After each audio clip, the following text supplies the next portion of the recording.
Il existe des vérités que l'on effleure et d'autres que l'on redoute d'affronter. Celle que tu t'apprêtes à découvrir fait partie de celles qu'on a longtemps préféré taire. Depuis des millénaires, un mystère circule parmi les sages, les anciens prêtres, les textes sacrés. Un mystère que la Bible elle-même laisse entrevoir, mais que très peu osent expliquer. Un mystère qui ne concerne ni les anges, ni les démons, ni les prophètes, mais toi, ton corps, ton âme, et ce qu'il advient de toi après ta mort. Car il existe une croyance oubliée, effacée, presque dérangeante. Un corps brûlé ne pourrait plus se réincarner. Non pas par superstition, non pas par tradition, mais à cause d'un mécanisme spirituel décrit dans certains passages anciens, un mécanisme que beaucoup préfèrent ignorer, parce qu'il remet en question tout ce que l'on pense savoir sur la mort et le cycle des âmes. Alors, aujourd'hui, on va ouvrir cette porte. Et croyez-moi, une fois que vous aurez compris ce que renferme cette vérité, vous ne verrez plus jamais un corps humain, ni votre propre existence, de la même manière. Dans ce récit, nous allons explorer ce que la Bible dit réellement, ce que les anciens prophètes murmuraient, ce que les premiers chrétiens savaient et ce que d'autres civilisations ont compris avant nous. La relation mystérieuse entre le corps, la mémoire de l'âme et la réincarnation. Si vous êtes prêt à plonger dans l'un des secrets spirituels les plus dérangeants, si vous êtes prêt à entendre ce que très peu ont osé révéler, alors installez-vous, respirez doucement et ne quittez pas cette vidéo. Ce que vous allez apprendre va bouleverser votre vision de la mort, et peut-être même de la vie.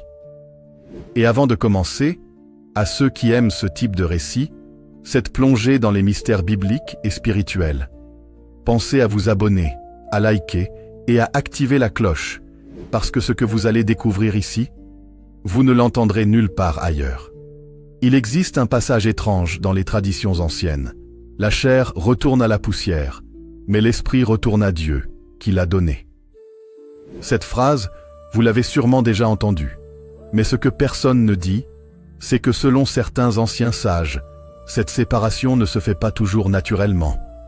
Elle dépendrait de l'état du corps, et plus précisément, de la manière dont il est détruit.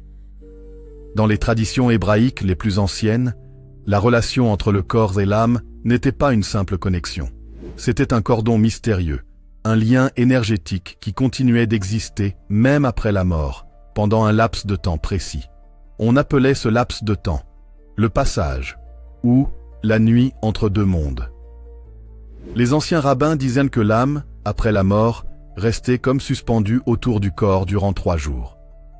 Elle tournait, elle observait, elle flottait. Pas par attachement émotionnel, mais pour une raison bien plus profonde. Elle cherchait un point d'ancrage pour comprendre sa prochaine destination.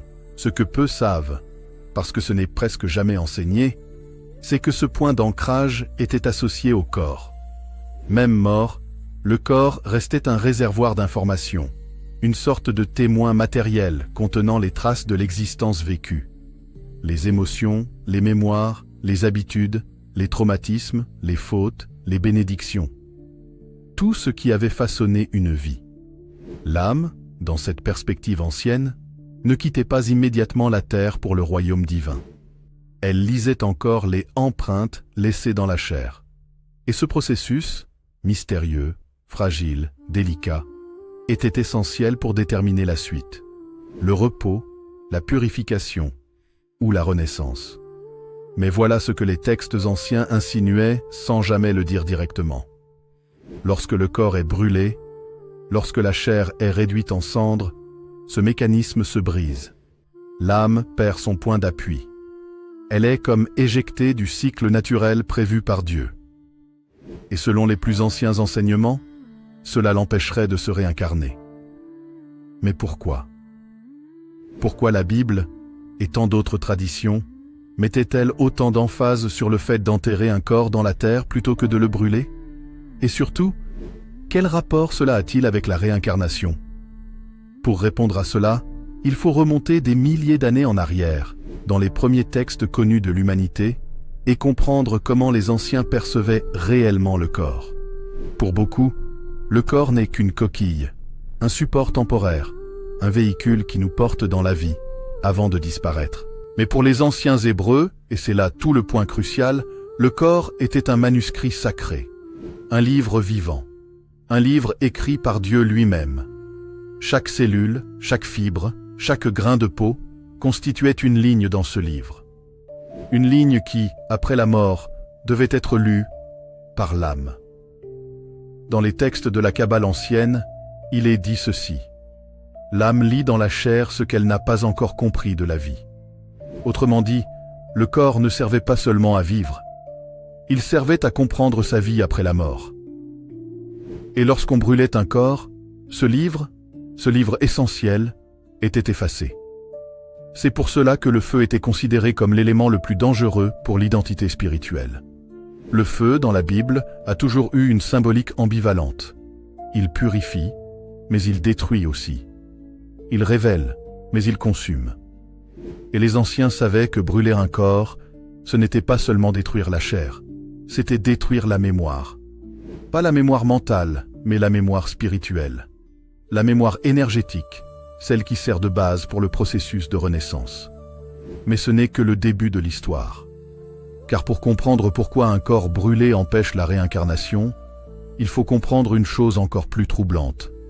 Contrairement à ce que certains croient, l'Ancien Testament ne nie jamais explicitement la réincarnation. Il en parle même indirectement, à travers plusieurs figures mystérieuses. Par exemple, Élie qui revient comme Jean-Baptiste. Ou encore les disciples de Jésus lui demandant « Rabbi, qui a péché, lui ou ses parents, pour qu'il soit né aveugle ?» Cette question n'a de sens que si l'idée d'une vie avant la naissance existait déjà dans leur esprit. Les anciens Hébreux croyaient à la transmigration des âmes, le Gilgul, un cycle dans lequel l'âme revenait pour corriger, comprendre, purifier. Mais ce cycle n'était pas automatique. Il dépendait d'un ensemble très précis de conditions. Et la première condition, c'était l'existence d'un corps intact au moment de la mort. Pas intact physiquement, mais intact symboliquement. Le corps devait retourner à la terre, les os devaient rester présents, la poussière devait recomposer la forme initiale. Pourquoi ? Parce que l'âme devait pouvoir reconnaître le réceptacle dont elle venait, afin de pouvoir établir un lien avec le suivant. Lorsque le corps était brûlé, ce lien était rompu. La poussière était dispersée. La structure était détruite. Et pour les anciens, cela signifiait que l'âme devenait errante, incomplète, coupée de son point de référence. Une âme qui n'a plus de référence est une âme qui ne peut pas renaître. Et c'est ici que l'histoire devient encore plus troublante. Dans presque toutes les civilisations anciennes, le feu était utilisé pour une seule chose, empêcher un ennemi de revenir. On brûlait les corps des sorciers, des criminels, des êtres jugés impurs. On brûlait même certains rois tyranniques pour s'assurer qu'ils ne reviendraient jamais. Les anciens avaient une croyance. Quand on brûlait un corps, on coupait définitivement le lien entre l'âme et la terre. On empêchait toute forme de retour, de résurgence, de renaissance. Même dans la Bible, les rares cas où des corps sont brûlés sont associés à des actes de malédiction ou de punition, jamais à une pratique normale. Les corps étaient destinés à la terre, pas au feu. Et ce n'est pas seulement parce que la terre reçoit la chair. C'est parce que, selon une loi spirituelle ancienne, la terre scelle l'âme, tandis que le feu la disperse. La terre rassemble. Le feu divise. La terre permet la continuité. Le feu efface les traces. Et l'âme, pour revenir, a besoin de traces. Tu te souviens de ce que nous avons dit. L'âme reste autour du corps pendant 3 jours après la mort. Ce n'est pas symbolique. C'était considéré comme un processus strict, un processus sacré. Pendant ces 72 heures, l'âme ne peut ni monter, ni descendre, ni renaître. Elle attend. Elle observe. Elle lit. Elle doit comprendre ce qu'elle n'a pas accompli, ce qu'elle doit purifier, ce qu'elle doit réapprendre dans la prochaine vie. Mais lorsqu'un corps est brûlé, le processus est interrompu immédiatement. Il n'y a plus de corps autour duquel tourner, plus de mémoire à consulter, plus de traces à lire. L'âme se retrouve expulsée brutalement, sans transition. Et selon certains textes rabbiniques, une âme expulsée violemment ne peut plus jamais revenir dans le cycle du Gilgul. Autrement dit, plus de réincarnation, plus de continuité, plus de réparation spirituelle. Une rupture totale, un bannissement du cycle. Si tu observes bien, ce verset n'est pas une poésie. C'est une loi spirituelle profonde. Dieu ne dit pas « tu es poussière et tu peux retourner au feu si tu veux ». Il dit « tu retourneras à la poussière ». C'est la loi du cycle, c'est le code, c'est l'architecture spirituelle. Le retour à la terre n'est pas symbolique ni optionnel. C'est la condition nécessaire au processus de réparation de l'âme. Et ce processus est rompu lorsqu'un corps est brûlé. La grande question: pourquoi ce secret a-t-il été caché? Pourquoi la Bible ne dit-elle pas clairement « ne brûlez pas les corps, cela empêche la réincarnation » La réponse est simple, parce que certains secrets ne sont pas faits pour être exposés dans les textes. Ils sont faits pour être transmis oralement, de maître à élève, de prêtre à disciple, de rabbin à initié. Et ce secret, celui du corps comme clé de la réincarnation, faisait partie des enseignements ésotériques, trop puissants, trop dangereux, trop facilement déformés. Alors on ne le disait pas directement. On l'enveloppait de symboles, de lois d'apparence simples, de rituels tellement anciens que plus personne ne se demandait pourquoi. Mais toi, tu connais maintenant la raison. Le feu brise la mémoire. Et sans mémoire, l'âme ne peut pas revenir. Il existe dans la Bible des passages qui semblent anodins, jusqu'au jour où l'on comprend qu'ils étaient écrits pour cacher quelque chose. Dans l'Ancien Testament, Dieu ne donne jamais un ordre sans raison. Chaque mot est pesé. Chaque métaphore est un code. Et chaque loi apparente cache une loi invisible, plus profonde, plus spirituelle. Dans cette deuxième partie, nous allons explorer ces passages que l'on croit connaître, mais que l'on n'a jamais lus avec les yeux de ceux qui les ont réellement écrits. Ceux pour qui le corps n'était pas un simple cadavre, mais un sceau, une empreinte, une clé cosmique. Beaucoup pensent que les lois liées au corps, surtout après la mort, ne sont que des règles d'hygiène, de pureté rituelle ou de traditions anciennes. Mais lorsqu'on observe ces lois avec le regard des initiés, tout change. On découvre une réalité stupéfiante. La Bible protège le corps, parce que le corps protège l'âme. Le corps est scellé par Dieu, et seul Dieu peut rompre ce sceau, jamais le feu. Pour comprendre pourquoi la Bible interdit de brûler un corps, il faut revenir au tout début, la création de l'homme. Lorsque Dieu façonne Adam, il le fait avec la terre. Pas avec le feu, pas avec la lumière, pas avec l'air. Il choisit la poussière, la matière la plus humble, la plus silencieuse, la plus fidèle. Le feu transforme, l'air disperse, l'eau dissout. Mais la terre conserve. Elle garde l'empreinte de tout ce qu'elle touche. Et ce n'est pas un hasard si Dieu dit « Tu es poussière, et tu retourneras à la poussière ». Dans le langage symbolique biblique, cela signifie « Ce qui vient de la terre doit retourner à la terre. Ce qui vient de la terre ne doit pas être offert au feu. » Le feu n'est pas un moyen de retour. Le feu est un moyen de rupture. Nous allons maintenant voir comment la Bible, sans jamais le dire explicitement, répète cette idée sous différentes formes. On dit souvent que dans la Bible, le feu représente la purification. C'est vrai, mais seulement pour les objets, jamais pour les corps. Les vêtements peuvent être purifiés au feu. Les métaux, les ustensiles, même les encens peuvent être purifiés par les flammes. Mais jamais un corps humain. Jamais. Dans tous les textes bibliques, il n'y a qu'une seule catégorie de personnes dont le corps est brûlé. Les rebelles à Dieu, les sorciers, les criminels maudits, les peuples condamnés. Dans le livre de Josué, par exemple, Akan, qui avait volé dans les biens sacrés, est lapidé, puis brûlé.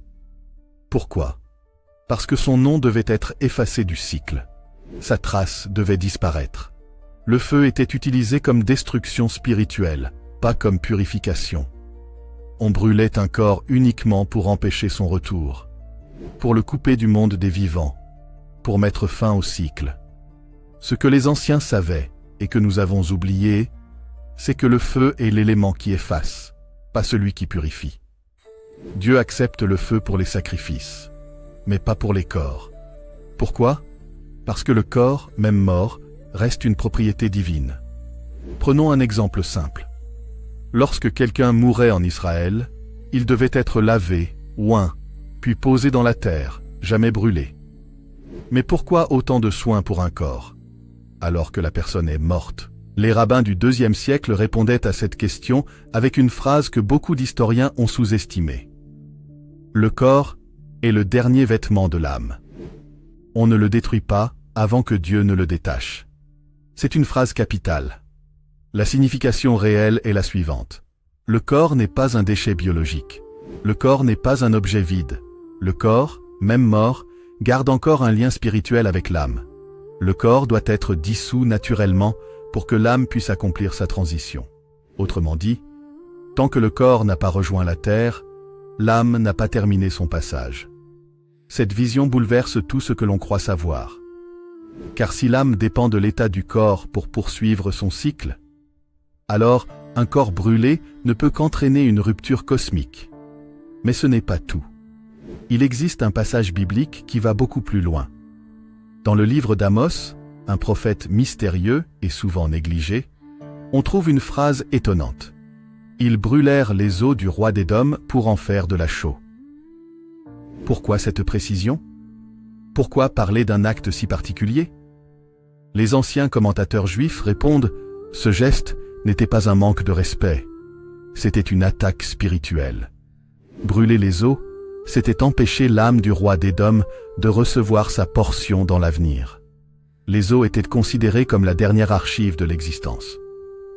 Tant qu'ils étaient intacts, même sous forme de poussière, l'âme pouvait suivre son cycle. Mais brûler les os revenait à détruire cette archive, à effacer l'identité, à briser la continuité. Cela confirmait ce que les sages transmettaient oralement. Tant que les os existent, la réincarnation est possible. Si les os sont brûlés, le cycle est brisé. Et ce n'est pas un hasard si dans toute la tradition juive, les os sont sacrés. On ne brûle jamais des os. On les garde, on les enterre, on les scelle dans la terre. Et ce respect extrême vient d'une connaissance très ancienne, presque oubliée. Dans les traditions mystiques juives, celles qu'on ne lit jamais dans les Bibles modernes, il existe cette idée qu'après la mort, l'âme traverse 7 portes. 7 étapes de purification, de compréhension, d'intégration. Et chacune de ces portes est liée à un aspect du corps. Les yeux, vision. La langue, parole. Le cœur, intention. Les mains, action. Les pieds, chemin parcouru. Le sang, énergie vitale. Les os, mémoire profonde. Ces portes ne sont pas matérielles, elles sont spirituelles. Mais elles dépendent du corps, car le corps est leur référence. Ainsi, lorsque les os, la 7e porte, sont brûlés, l'âme perd sa dernière clé. Elle ne peut plus franchir la dernière étape. Elle reste bloquée dans un entre-deux, ni vivante, ni renaissante, ni apaisée. Une âme sans porte est une âme sans direction. Ce que la Bible ne dit pas explicitement, mais que ses auteurs savaient, c'est que la réincarnation n'est possible que si les 7 portes ont été traversées. Brûler un corps, c'est détruire la dernière porte. Et une âme à qui manque une porte ne revient pas. On ne le dit jamais assez. Mais dans la tradition hébraïque, même les prophètes n'échappaient pas à la loi du corps. Quand Jésus meurt, son corps n'est pas brûlé. Il est préparé. Il est soigneusement enveloppé. Il est déposé dans la pierre, un substitut pur de la terre. Pourquoi? Parce que même le Fils de l'homme devait accomplir le passage de l'âme. Même lui, même après avoir transcendé la mort. Ce n'est que lorsque son corps a été reconnu, réintégré, reconstitué spirituellement, qu'il a pu accomplir la résurrection. Si Jésus avait été brûlé, la symbolique aurait été brisée. Le cycle aurait été rompu. La prophétie aurait été impossible. La Bible protège constamment le corps, car la Bible protège le pont entre l'humain et le divin. Les Philistins brûlaient leurs ennemis. Les Amalécites brûlaient leurs ennemis. Les Moabites brûlaient leurs ennemis. Les peuples païens brûlaient les corps. Pas les leurs, mais ceux de leurs adversaires. Pourquoi? Parce qu'ils croyaient, et les Hébreux le savaient, que brûler le corps d'un ennemi empêchait son âme de revenir se venger, accomplir sa destinée, retrouver sa place dans l'histoire. Le feu était une arme spirituelle.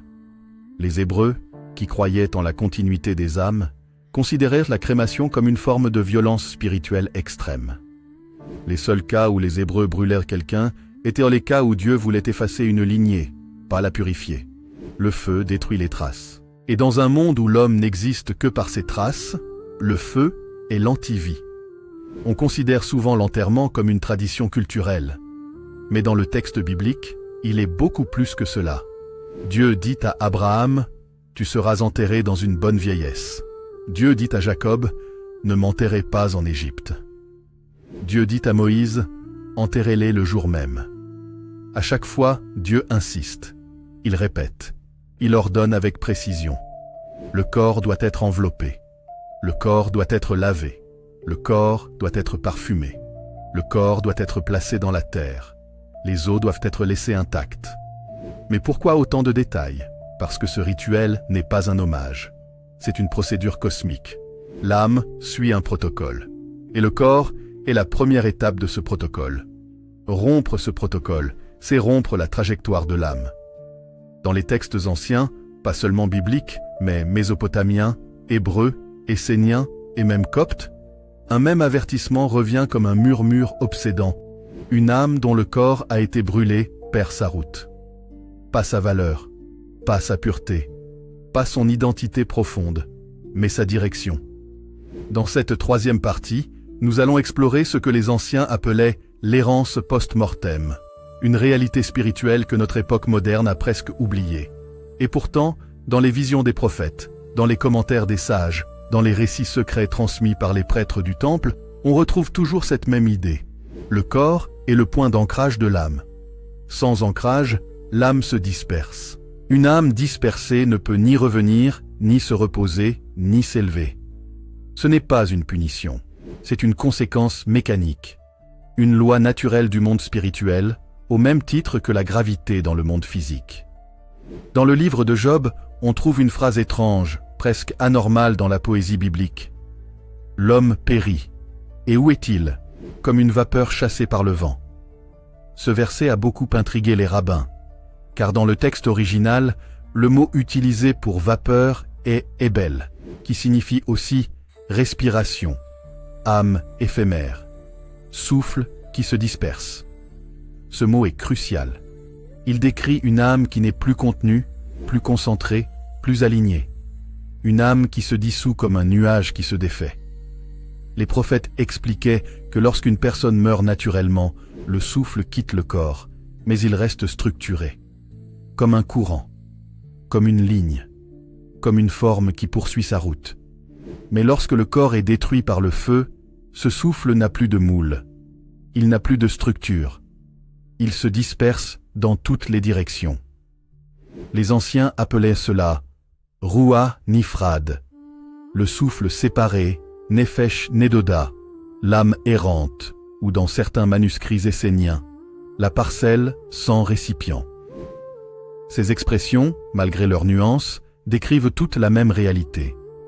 L'âme perd son orientation, pas son existence, mais sa cohésion. Pour comprendre ce processus, il faut connaître un concept essentiel, transmis dans les cercles les plus secrets du judaïsme ancien. Le corps comme récipient de l'âme. Les premiers mystiques croyaient que l'âme n'est pas contenue dans le corps comme dans une boîte, mais calibrée par lui. Chaque partie du corps, chaque os, chaque fibre donne une forme à l'âme. L'âme n'est pas physique, mais elle épouse la forme du corps, comme l'eau épouse la forme d'un vase. Si le vase reste intact, même lorsqu'il se vide, l'eau peut être recueillie et versée ailleurs. Si le vase est brisé, l'eau coule, mais elle peut être récupérée. Mais si le vase est brûlé, l'eau s'évapore. C'est ainsi que les maîtres expliquaient la destruction spirituelle causée par la crémation.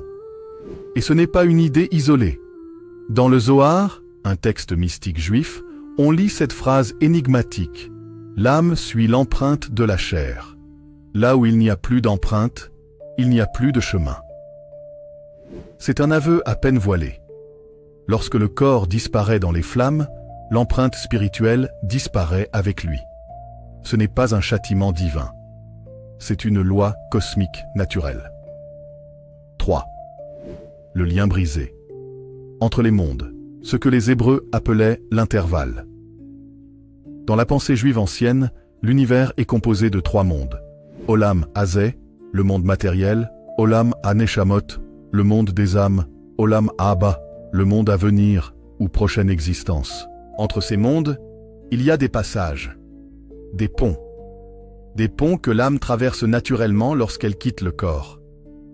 Mais ces ponts reposent sur un principe que peu connaissent. Le corps est le premier pont. Le corps est la porte d'origine.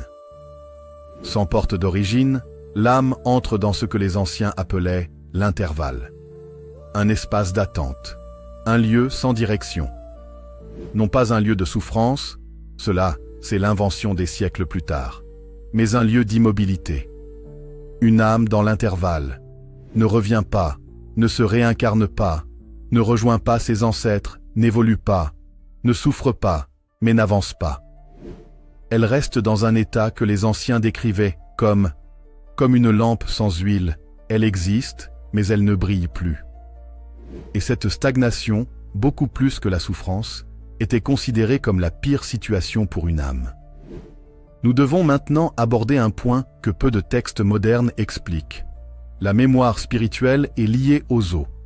Dans la Bible, les os sont constamment associés, à la force, à la mémoire, à l'identité, à ce qui survit après la mort. David écrit « Tu n'abandonneras pas mon âme au séjour des morts, et tu ne laisseras pas ton sein voir la décomposition. » Les rabbins interprétaient ce verset comme une affirmation que certains os, notamment le luz, un os invisible décrit dans la mystique juive, sont indestructibles. Pourquoi indestructibles? Parce qu'ils contiennent la mémoire profonde de l'âme, ce que les premiers Hébreux appelaient reshimo, un fragment, une empreinte, un germon spirituel. Les sages disaient « Tant que le luz existe, l'âme peut revenir. » Le problème, c'est que le luz est détruit uniquement par le feu. Ni l'eau, ni le temps, ni les bêtes, ni la décomposition ne le peuvent. Mais le feu, lui, brise cette dernière graine, cette dernière archive. Et sans archive, l'âme perd son identité terrestre, elle perd son orientation, elle perd son point de retour, elle ne reconnaît plus le monde des vivants, elle ne peut plus renaître. C'est ce que les anciens appelaient l'âme sans racine. Dans le livre de Tobie, un texte apocryphe mais extrêmement respecté, il existe un passage où l'ange Raphaël explique que certaines âmes ne peuvent pas monter, ni descendre, car leur vêtement a été détruit. C'est une métaphore. Mais elle rejoint exactement la pensée des sages. Le corps est un vêtement énergétique que l'âme porte même après la mort. Lorsque ce vêtement est brûlé, l'âme devient nue, elle perd son orientation, elle peut être perçue comme une présence, mais sans parole, elle peut être ressentie, mais pas identifiée. Elle n'a plus la capacité de se manifester. C'est pour cela que les anciens craignaient les âmes de ceux qui avaient été brûlés, non pas parce qu'ils les considéraient comme maléfiques, mais parce qu'elles erraient sans mémoire, sans reconnaissance, sans destination. Elles n'étaient pas dangereuses. Elles étaient perdues. Et c'est ce qui rendait leur sort tragique. Pour comprendre cette peur du feu, il faut savoir comment les anciens voyaient les éléments. La terre conserve, l'eau purifie, l'air transporte. Mais le feu détruit les traces. Le feu était perçu comme l'élément qui efface l'histoire. Et pour les anciens, la pire chose qui puisse arriver à une âme n'était pas de souffrir, mais d'être oubliée dans le cosmos. Or la crémation efface. Le corps, les os, les archives, la mémoire, la forme, le sceau spirituel. Il ne reste qu'une poussière sans trace. Et cette poussière ne rejoint pas la terre comme celle d'un corps enterré. Elle n'a pas de lieu de repos. Elle ne participe pas au cycle. Elle est hors système. Les anciens textes hébreux, coptes et esséniens disent tous la même chose. L'âme brûlée ne disparaît pas, mais se fragmente. Ce processus porte plusieurs noms selon les époques. La dispersion lumineuse, la rupture du souffle, le vent des fragments, l'esprit sans foyer.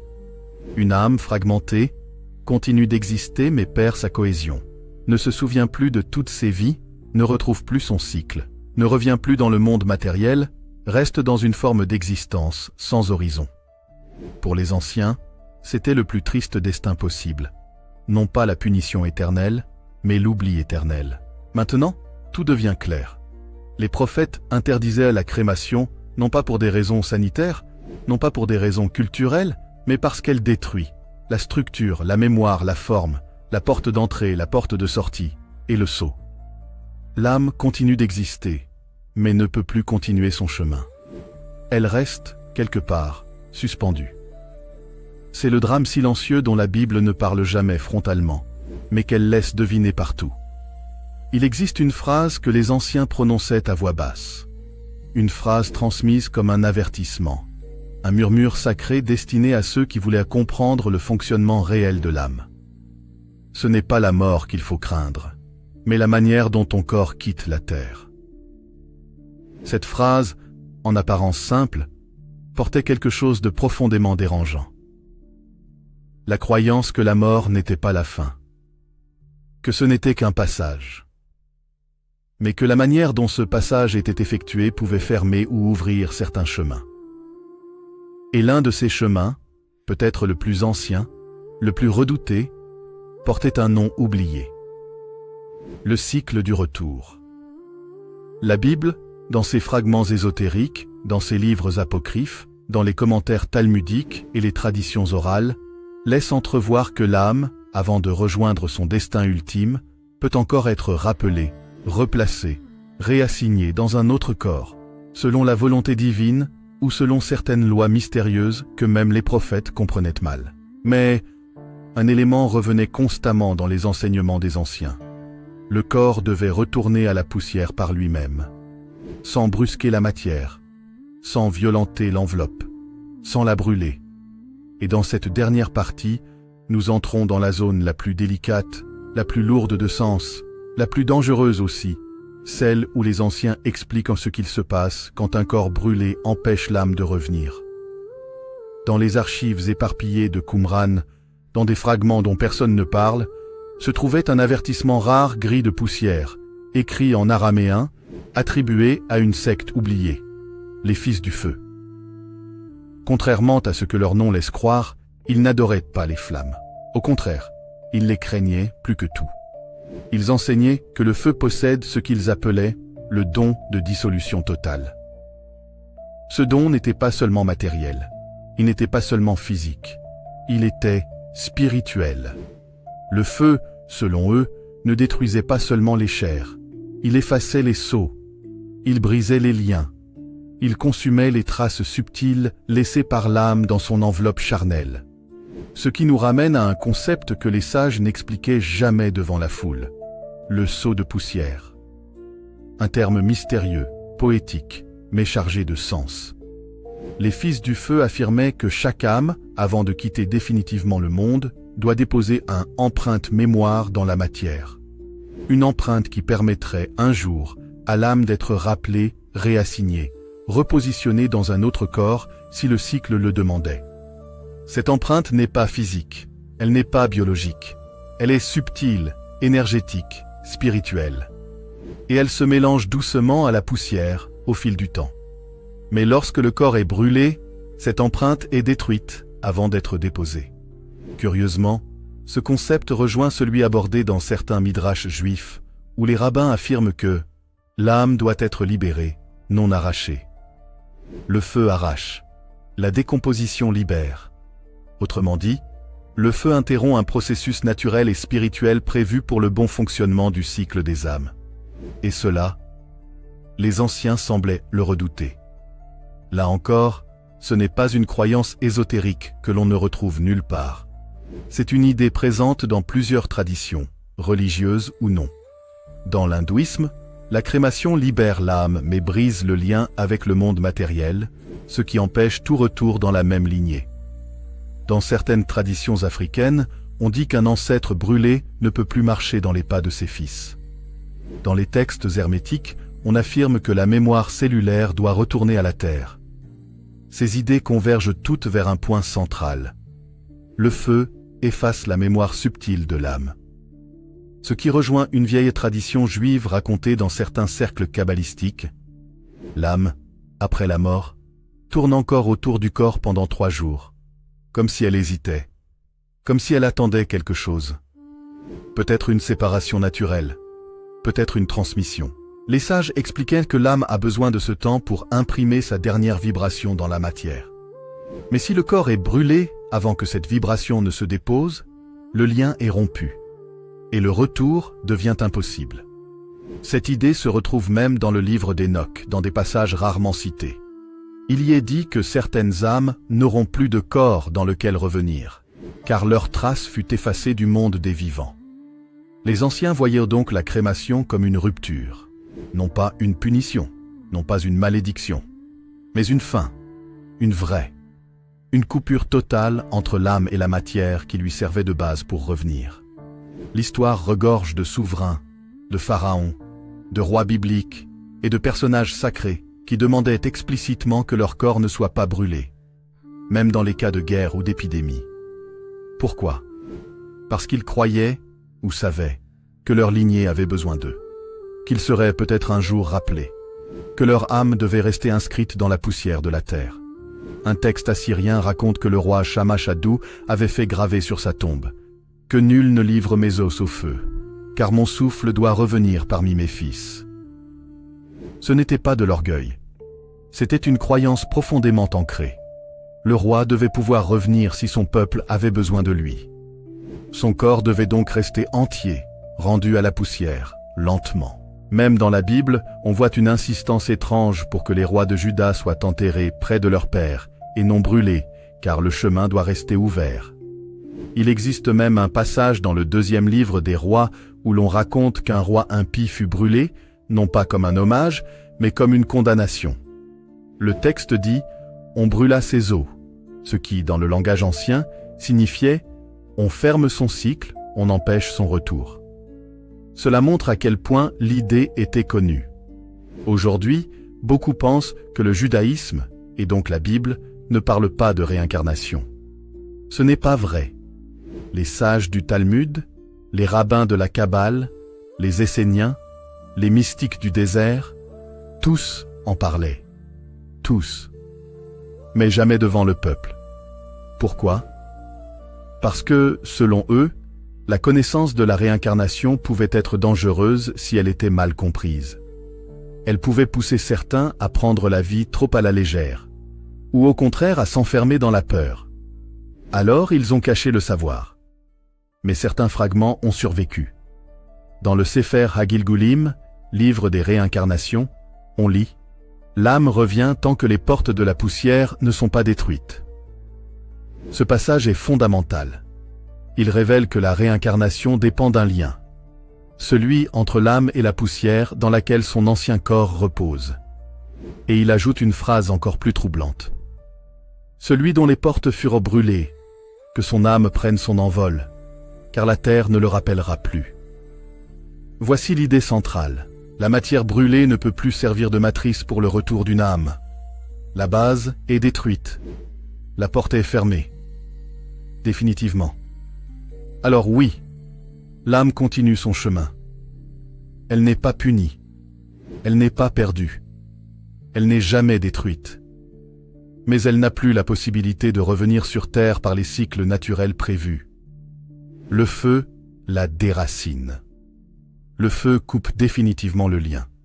Ce qui est fascinant, c'est que même aujourd'hui, dans les cultures occidentales modernes, où la science domine et où les traditions anciennes s'effritent, il existe encore des traces de cette peur instinctive. Certaines familles refusent encore la crémation sans savoir pourquoi. Dans quelques régions d'Afrique, on dit encore que celui qui est brûlé ne revient plus dans les rêves. Dans le judaïsme orthodoxe, la crémation est strictement interdite pour préserver le cycle de la poussière. Même les assurances funéraires parlent encore de repos du corps, un concept qui n'a aucun sens biologique, mais un profond sens spirituel. On dirait que quelque chose subsiste, comme un écho, comme une mémoire primitive, comme un avertissement transmis au fil des siècles. Peut-être que les anciens savaient de quelque chose que nous avons oublié. Peut-être que ce cycle, Ce mécanisme mystérieux entre la poussière et l'âme est plus réel que ce que notre monde moderne voudrait admettre. Peut-être que brûler un corps, au-delà du rite, au-delà de l'émotion, au-delà de l'adieu, est un acte qui ferme une porte que l'on ne réalise pas toujours. Beaucoup citent la phrase biblique « Tu es poussière, et tu retourneras à la poussière ». Et ils pensent qu'elle ne parle que du corps, d'une simple vérité biologique, de la matière. Mais si cette phrase était beaucoup plus profonde, et si elle parlait d'un mécanisme spirituel, d'un retour prévu, d'une boucle à refermer, d'un cycle à conserver? Les anciens rabbins disaient « Dieu a mélangé l'âme à la poussière pour qu'elle sache revenir. Celui qui détruit la poussière détruit la mémoire du retour. » C'est peut-être cela que la Bible voulait dire, que la poussière n'est pas seulement de la matière. C'est un témoin, une trace, un réceptacle, un lien. Et le feu interrompt ce lien. Il ne punit pas, il n'emprisonne pas, il coupe. Le feu, dans les traditions spirituelles, symbolise toujours la rupture, pas la purification, comme on le pense souvent. La rupture. La Bible, en filigrane, nous dit que le corps n'est pas qu'un simple véhicule. Il est un pont, un souvenir, une archive, un code. Et quand ce pont brûle, l'âme s'envole définitivement vers d'autres plans, sans possibilité de retour terrestre. La question que beaucoup se posent à la fin de ces révélations est simple. Alors, est-ce que la crémation empêche vraiment la réincarnation? Selon les anciens, oui. Pas parce qu'elle punit l'âme, mais parce qu'elle supprime la base matérielle nécessaire au cycle. Cela ne rend pas l'âme malheureuse. Cela ne la bloque pas. Cela n'est pas un enfer, ni une malédiction. Cela signifie simplement que la boucle terrestre est définitivement fermée, et que l'âme doit continuer ailleurs, autrement. Et peut-être que, d'un certain point de vue, la fin du retour est elle aussi une forme de paix. Mais ce savoir ancien, ce savoir que la Bible laisse entrevoir entre les lignes, a été oublié, effacé, enterré sous des siècles de doctrines simplifiées. Aujourd'hui, il ressurgit, et chacun est libre de s'en saisir, ou de l'ignorer. Mais une chose est certaine, on ne peut plus dire qu'on ne savait pas. Il y a des vérités qu'on lit, et d'autres qu'on ressent. Et si vous êtes encore là, à cet instant précis, c'est que quelque chose dans cette histoire a résonné en vous. Peut-être une intuition, peut-être un souvenir enfoui, ou peut-être ce sentiment étrange que, dans les anciens récits, se cache parfois une vérité beaucoup plus profonde que ce que les mots laissent paraître. Aujourd'hui, nous avons exploré un terrain que peu osent aborder. Le lien entre le corps, la poussière, l'âme, et ce mystérieux cycle dont la Bible semble murmurer l'existence. Ce secret que les sages ont tenté de préserver. Ce que certains rois craignaient. Ce que les anciens connaissaient et que nous avions oublié. Et si cette vidéo vous a touché, intrigué, ou simplement poussé à réfléchir autrement, alors vous avez accompli exactement ce que ces récits étaient censés faire depuis le début. Réveiller la conscience. Merci du fond du cœur d'avoir suivi ce voyage jusqu'au bout. Merci pour votre temps, votre présence, votre curiosité, votre ouverture d'esprit. C'est grâce à vous que ces histoires continuent de vivre, que ces mystères ressurgissent, que ces vérités traversent les siècles pour être enfin comprises. Et si vous souhaitez continuer cette exploration des textes sacrés, des secrets oubliés, des récits interdits, alors je vous invite simplement, avec beaucoup de gratitude, à liker, à vous abonner et à activer la cloche. Non pas pour la chaîne, mais pour ne pas manquer la prochaine pièce du puzzle. Car ce que nous allons explorer ensuite, vous ne l'avez encore jamais entendu. Merci encore, prenez soin de vous, et à très bientôt pour une nouvelle vérité oubliée.